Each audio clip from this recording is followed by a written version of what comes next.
জমিনে যা কিছু দেখো বান্দা সবটাই হলো আমারই।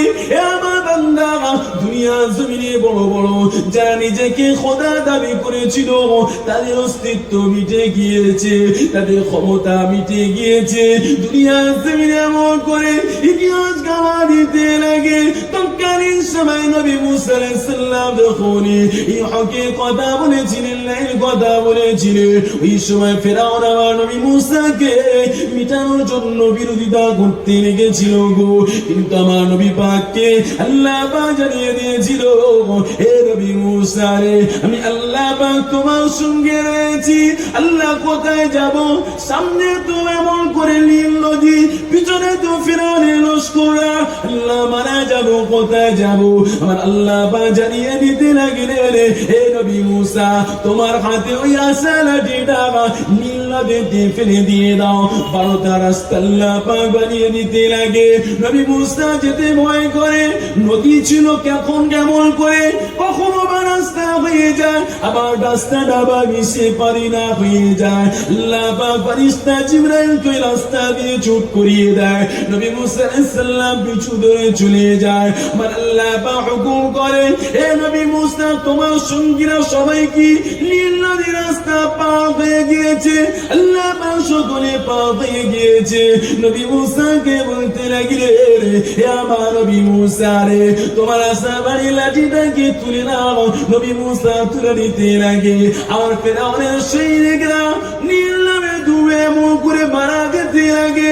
আমার আল্লাহ পাক জানাতে লাগলেন, হে নবী মুসা রে, আমি আল্লাহ পাক দুনিয়ার জমিনে এমন করে আমি যারা আমার উপরে ক্ষমতা দেখায়, যারা আমার উপরে আওয়াজ তুলতে লাগে, যারা আমার বিরুদ্ধে কথা বলতে লাগে, আমি আল্লাহ পাক দুনিয়ার জমিনে তাদেরকে মিটে দিতে পারে। কিন্তু না, হে নবী মুসা, আমি আল্লাহ পরীক্ষা নিই, কিছু সময় দিয়ে থাকি, বান্দা পরিবর্তন হয় নাকি? দুনিয়ার জমিনে আমার আল্লাহ পাক কাউকে ছেড়ে দেবে না গো। আমার আল্লাহ পাক কাউকে ছেড়ে দেবে না। কখনো কিছু সময়ের জন্য ছাড় দিয়ে দেয়, কিন্তু আল্লাহ পাক কাউকে ছেড়ে দেবে না। হে আমার নবী পাকের প্রেমিকেরা, তাই তো ফেরাউন বিরোধিতা করেছে, আল্লাহ পাক ফেরাউনকে মিটিয়ে দিয়েছে, নবী মুসাকে গলবা দিয়েছে। নমরুদ বিরোধিতা করেছিল, আমার নবী ইব্রাহিম খলিলুল্লাহকে মিটানোর জন্য, আগুনে ফেলার জন্য আমার নবী ইব্রাহিমকে আগুনে ফেলে দেয়া হলো। আমার আল্লাহ পাক জানাতে লাগলেন, কুল্লা গায়া নারু কুরি বারদা ওয়া সালামান আলা ইব্রাহিম, এ আগুন রে আমার বন্ধু খলিল ইব্রাহিমের জন্য সুশীতল হয়ে যাও, আরামদায়ক হয়ে যাও। আল্লাহ পাকের নবী ইব্রাহিম বলতে লাগলেন, আমি অতটা আরাম পাই না দুনিয়ার জমিনে যতটা আরাম নমরুদের আগুনে এতে পেতে লেগেছে। আরে তোমাকে কেউ মারতে পারবে না, পোড়াতে পারবে না, মিঠাতেও পারবে না।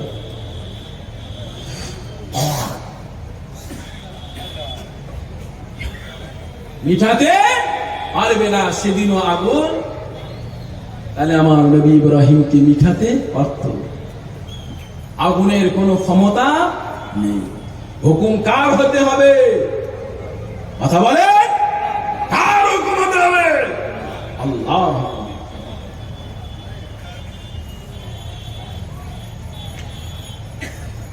দুনিয়ার জমিনে আল্লাহর বিনা হুকুমেতে কিছুই হয় না। এই দুনিয়ার জমিনটা হলো কার? আল্লাহ। কুলিল্লাহুম্মা মালিকাল মুলক, এই মুলক রাজত্ব যা কিছু দেখো সবটাই হলো আমারই। আল্লাহ। কিন্তু আমার আল্লাহ কাউকে ইজ্জত দেয়, আবার কাউকে বেইজ্জত। ইজ্জতের চেয়ারে ফিরাউনকে বসিয়েছিল না বসায়নি? বসিয়েছিল। আল্লাহ পাক আবার বেইজ্জতি করল কাকে? ফিরাউন। হারে মক্কা জমিনে আমার মুস্তাফা জানের রহমতকে এমন করে বিদাবন চক্রান্ত করেছিল গো। সেই দুনিয়া বুঝে গেল দুবাসী বাবুলা তারাও বিরোধিতা করেছিল, কিন্তু আমার মুস্তাফা জানের রহমতকে বিদাতে পারে না, তাদের অস্তিত্ব মিটে গিয়েছি গো। এ আমার যুবকেরা, তরুণেরা, আমার নবী মুহাম্মদ যখন মক্কা থেকে মদিনাতে হিজরত করে আল্লাহ পাকের নবী আমার জানাতে লাগলেন ও রব্বুল আলামিন আল্লাহ পাক চতুর্দিকে বেঈমান বেদিনেরা আমাকে ঘিরে ফেলেছে আমাকে তো মেরে দেবে আমাকে মিটিয়ে দেবে মদিনার জমিনে পৌঁছানো হবে না ইসলামের বাতিটা মদিনায় জানানো হবে না আমার আল্লাহ পাক জানাতে লাগলেন হে আমার হাবিব রে ওকুনু মা'আস সাদিকিন আমি আল্লাহ পাক সত্যবাদীদের সঙ্গে থেকে রাখি হাবিব আপনি উঠে পড়ে না ঘুমাবেন না আমার আল্লাহ পাক হাবিবকে তুলে গে আমার হাবিবকে জানাতে লাগলেন হে আমার হাবিব রে আপনি জমিন থেকে এক মুঠো পানিকে হাতে নিয়ে এমন করে কাফেরদের দিকে ওই বাড়ির মুঠোটাকে ছুঁড়ে দিয়ে দাও আমার হাবিবুল্লাহ এমন করে ছুঁড়ে দিতে লাগে আল্লাহ পাক হুকুম করতে লাগলেন হে আমার মুহাম্মদ হে আমার মুস্তাফা জানের রহমতে হে আমার বন্ধুরা আপনি মক্কা থেকে মদিনার পথ পাড়ি দিয়ে দেন আল্লাহ পাকের নবী আমার জানাতে লাগলেন আল্লাহ পাক আবু জেহেল দাঁড়িয়ে আছে উতবা দাঁড়িয়ে আছে সাইবা দাঁড়িয়ে আছে আল্লাহ পাক আমাকে মেরে দেবে আল্লাহ পাক জানাতে লাগলেন হে আমার হাবিব আমি আল্লাহ পাক হুকুম দিয়েছি হে আমার হাবিব আপনি এমন করে রাস্তা চলা শুরু করে দেন আর আল্লাহ পাক হাবিবকে জানাতে লাগলেন হে আমার হাবিব আপনি রাস্তা চলা শুরু করে দেন আমার নবী পাক জানাতে লাগলেন ও রব্বুল আলামিন আল্লাহ পাক আবু জেহেল আমাকে দেখা পায় না উতবা আমাকে দেখা পায় না সাইবা আমাকে দেখা পায় না আল্লাহ পাক আমাকে দেখা পায় না অন্ধকার হয়ে গিয়েছে তাদের চোখগুলোকে আমার আল্লাহ পাক অন্ধ করে দিয়েছে আমার আল্লাহ পাক জানাতে লাগলেন হে আমার হাবিব রে আমি ওদের চোখকে অন্ধ করে দিয়েছি আমার হাবিবুল্লাহ জানাতে লাগলেন ও রব্বুল আলামিন আল্লাহ পাক পিছনে কাফেরদের চোখগুলো কি করে অন্ধ হয়ে গেল কেননা পানির মুঠোটা তো আমি সামনের দিকে ছুঁড়েছি আমার আল্লাহ পাক জানাতে লাগলেন ওমা রামাইতা ইয রামাইতা ওয়ালাকিন্নাল্লাহ রামা হে আমার হাবিব রে আমি আল্লাহ পাক জানিয়ে দিতে লাগি হাবিব এই পানিটা আপনি ছুঁড়েছিলেন কিন্তু আমি আল্লাহ পাক জানিয়ে দিতে লাগি ওয়ালাকিন্নাল্লাহ রামা হে আমার হাবিব রে ওই পানির কোনাটা আমি আল্লাহ পাক আমার কুদরতি হাতে ছুঁড়েছি আপনি ছুঁড়েছেন ওয়ালাকিন্নাল্লাহ রামা কিন্তু আমি আল্লাহ জানাই ওটা আমারই ছোঁড়া জোরে বলেন সুবহানাল্লাহ গাড়ি সোয়ারের মধ্যে সকলে খোঁজাখুঁজি করে দেখছে মুহাম্মদ তো নাই রে পিছু নিতে লাগেন চল আসরিফের দিকে মুহাম্মদ চলতে শুরু করেছে আমার রাসূলুল্লাহকে মিটিয়ে দেবে ছুটে ছুটে ছুটে ছুটে আবু জেহেল যেতে লাগে গাড়ি সোয়ারের মধ্যে পাহাড়ের মধ্যে আবু বকরকে নিয়ে আমার রাসূলুল্লাহ চুপটি করে বসে আবু বকর বলতে লাগলেন ইয়া রাসূলুল্লাহ হাবিবাল্লাহ আবু বকর আমার রাসূলুল্লাহকে বলতে লাগলেন ইয়া রাসূলুল্লাহ আবু জেহেল যদি মাথাটা একটু নিচু করে তাহলে আমাদের দুজনকে দেখে নেবে আর মদিনায় যাওয়া হবে আমার রাসূলুল্লাহ জানাতে লাগলেন আবু বকর আমরা দুজনে নয় আমরা হলাম তিনজনে জোরে বলেন সুবহানাল্লাহ আমরা কজন তিনজনে অকুনু মা'আস সাদিকিন যারা সত্যবাদী হয় তাদের সঙ্গে তিনজন সেটা হলো আর একজন আবু বকর সিদ্দিক আর আমার রাসূলুল্লাহ আর তিন নম্বরে নয় প্রথম নম্বরে যিনি রয়েছেন সেটা আমার রব্বুল আলামিন জোরে বলেন সুবহানাল্লাহ যারা সত্যবাদী হয় তাদের সঙ্গে আল্লাহ সাথ দেয় তাদের সঙ্গী হয়ে যায় হাদিস পাকে এসেছে যারা মান কানা লিল্লাহি কানাল্লাহু লাহু যারা আল্লাহর হয়ে যায় কানাল্লাহু লাহু আল্লাহ তাদের হয়ে যায় জোরে বলেন সুবহানাল্লাহ কেননা হাদিসে এসেছে তারা জবানে বলে কিন্তু তারাই বলে কিন্তু বলাটা তাদের কিন্তু ভাষাটা হয় আল্লাহর জোরে বলেন সুবহানাল্লাহ তারা হাত দিয়ে কাজ করে তাদের হাত কিন্তু আল্লাহ বলছে ওটা আমারই কুদরতি হাত। জোরে বলে, তাদের দেখাটা দেখা হয় কিন্তু আল্লাহ বললেন ওটা আমারই দেখা। তাদের চলা, তাদের কদম, কিন্তু আল্লাহ বলছে আমার কুদরতি পায়ের কদমের চলা। জোরে বলেন সুবহান। ইত্তাকু, ভয় করো আল্লাহকে। ফিরাসাতাল মুমিনিন, মুমিনদেরকে গালি দিও না যারা আল্লাহর বন্ধু। ফাইন্নাহু ইয়ানসুরু বিনুরিল্লাহ, কেননা তাদের দেখাটা আল্লাহর দেখা। জোরে বলেন সুবহান। কোথা থেকে এসেছি বুঝতে পেরেছে? হাবিব আজমির কথাটা থেকে এত দূর পর্যন্ত এলাম বুঝাতে যে মালিক কে? আল্লাহ। আমা মিন দাব্বাতিন ফিল আরদি ইল্লা আলাল্লাহি রিজকুহা, আল্লাহ বলছে আমি সমস্ত চতুষ্পাদ জন্তুকে খানা খাওয়ানোর দায়িত্ব নিয়েছি। আর আশরাফুল মখলুকাত আমাকে আপনাকে করেছে আল্লাহ পাক আমাকে আপনাকে না খেয়ে কথা বলে। হাবিব আজমি বললেন শোনো আমার স্ত্রী, আমি যে খালিককে ছেড়ে, যে মালিককে ছেড়ে এতদিন তার দাসত্ব গোলামি করি না, আজ তাকে দাসত্ব গোলামি তার ইবাদত করতে লেগেছি। তিনি আমাকে খানার ব্যবস্থা করে দিয়েছেন। জোরে বলেন সুবহান। ইবাদুস আল্লাহুম্মা সাল্লি আলা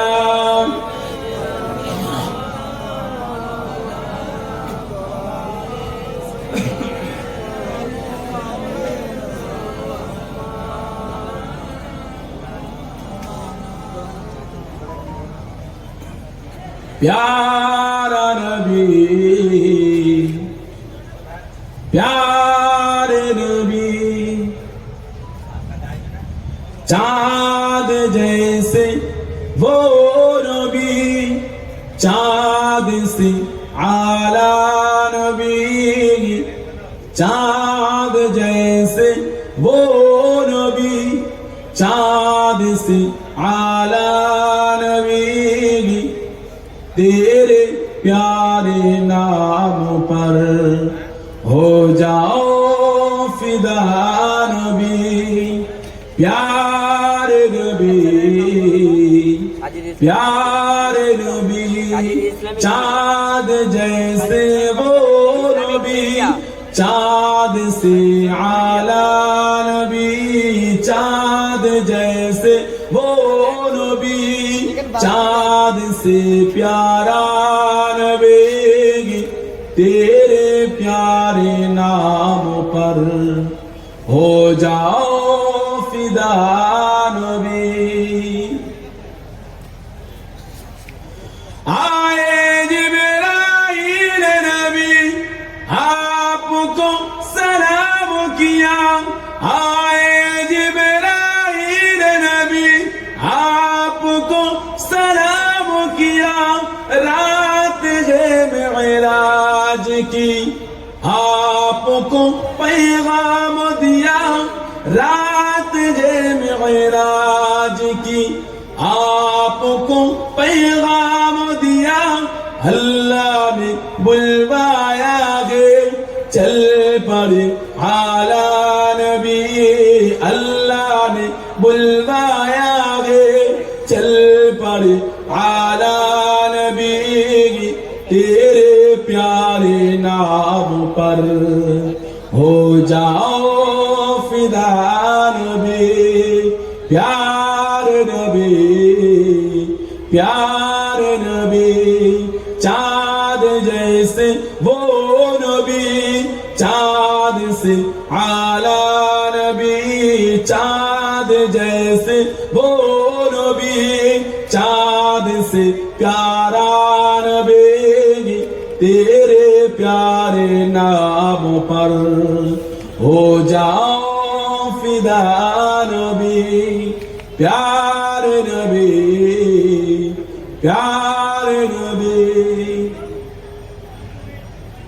सारे अंबिया वहाँ हे करे सब माही, सारे अंबिया वहाँ हे करे सब माही, एक जिब्रील ने आपकी नमाज पढ़े, एक जिब्रील ने आपकी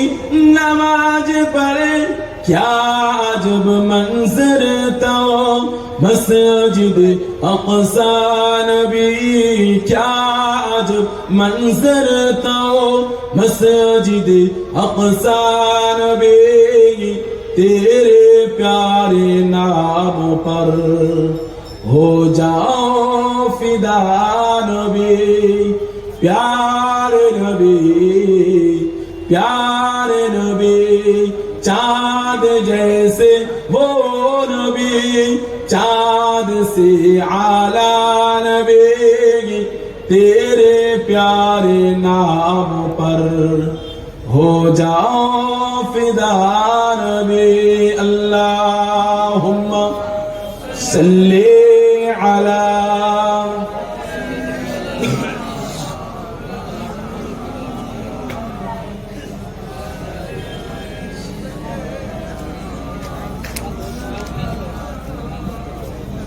আমার দিনদার ইমানদার নেককার আল্লাহওয়ালা মুরিদ এই দুনিয়ার জমিনে অবশ্যই আমার আল্লাহ পাক দুই ব্যক্তিকে বড় পছন্দ করে এবং ভালোবাসে ইন্নাল্লাহ নিশ্চয় ইউহিব্বুত তাওয়াবিন ওই বান্দাকে যে তওবা করে গুনাহ করে ওয়া ইউহিব্বুল মুতাতাহহিরিন এবং পাক এবং পবিত্র থাকে হাদিস পাকের মধ্যে এসেছে কুল্লু বানি আদম খাত্তাউন ওয়া খায়রুল খাত্তাউন তাওয়াব প্রতিটা আদম সন্তান হলো গুনাহগার কি গো আমরা সকলে গুনাহগার কি গো আমাদের মধ্যে গুনাহ নাই সকলের গুনাহ রয়েছে কিন্তু আল্লাহ রাসূল বলেন উত্তম ওই ব্যক্তি যে গুনাহ করার পরে তওবাতে ফিরে আসে আরো হাদিস পাকের মধ্যে জানালেন কতটা খুশি হয় এবং মাফ হয় আত্তাইবু বিনা যামবি কামাল্লা যামবালা যতটা একটা শিশু দুনিয়ার জমিনে ভূমিষ্ঠ হলে যতটাই নিষ্পাপ হয় যদি বলেন সুবহান তওবা অবশ্যই হবে ওই সময় তওবা করার সুযোগ আপনাকে মিলবে যদি তওবাটাকে গুনাহ মনে করে তওবাটাকে গুনাহ মনে করে যদি তওবাটাকে ওই সময় আপনার নসিবে হবে না যদি গুনাহটাকে গুনাহ না মনে করে আপনি রোজা রাখলেন না আপনার মনে কোনো দুঃখ হলো না আপনি নামাজ পড়লেন না আপনার মনে কোনো দুঃখ হলো না তাহলে বুঝতে হবে আপনার তওবার সুযোগ হবে নামাজ কাজা হয়ে গিয়েছে ইশার নামাজ বা সারাদিন ব্যবসার মধ্যে থেকে নামাজ কাজা হয়েছে রাতে ইশার নামাজটা পড়ে কাজা নামাজগুলোকে পড়ে আল্লাহ কাছে পাবেন আল্লাহ আপনি ক্ষমা করে দেন কেন গুনাহ হয়েছে তাই অনুতপ্ত হয়েছে আর যদি গুনাহ করে গুনাহ না মনে করে তওবার সুযোগ হবে লাবাকে বন্দি हज़रत नबी রাদিয়াল্লাহু তাআলা রাগা হুজুর আমা কবিরা দিতে কান্না করতে লাগিলে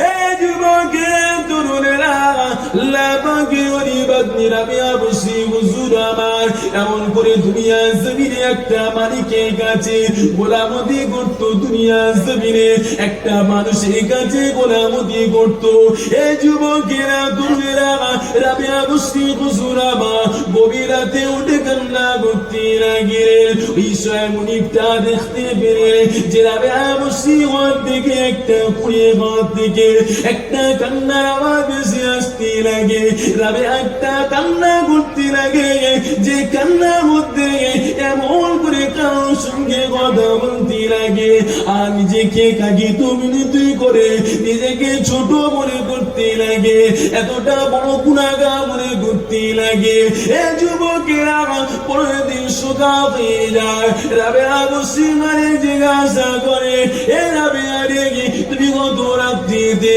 কার সঙ্গে কথা বলো আর তোমার এই কুড়ে ঘর থেকে একটা কান্নার আওয়াজ আসতে লাগে রাবেয়া বুঝতে দেয় না মালিককে বলতে লাগে এ আমার মালিক দুনিয়া মালিক হতে পারে আমি রাবেয়া ঘুমের করে ভুল বকেছি ঘুমের করে স্বপ্ন দেখে বকেছি এ যুবকেরা তরুণেরা তারপরে দিয়ে এমন করে মালিক দেখতে লাগিলে রাবিয়া এমন করে কান্না করতে লাগিলে ও আমার খালিক ও আমার মালিক সৃষ্টিকর্তা এই দুনিয়া জমিনে কেবলমাত্র দাসত্ব গোলামি তো আপনারই কারণ আপনি জানিয়েছেন ওয়া মা খালাকতুল জিন্না ওয়াল ইনসা ইল্লা লিয়াবুদুন হে আমার বান্দারে কেবলমাত্র দাসত্ব গোলামি করতে হলে আমাকে গোলামি করতে হবে আমার এই দাসত্ব আমার এই উপাসনা আরাধনা করতে হবে এ যুবকে তরুণেরা রাবিয়া মুশরিক আল্লাহ করে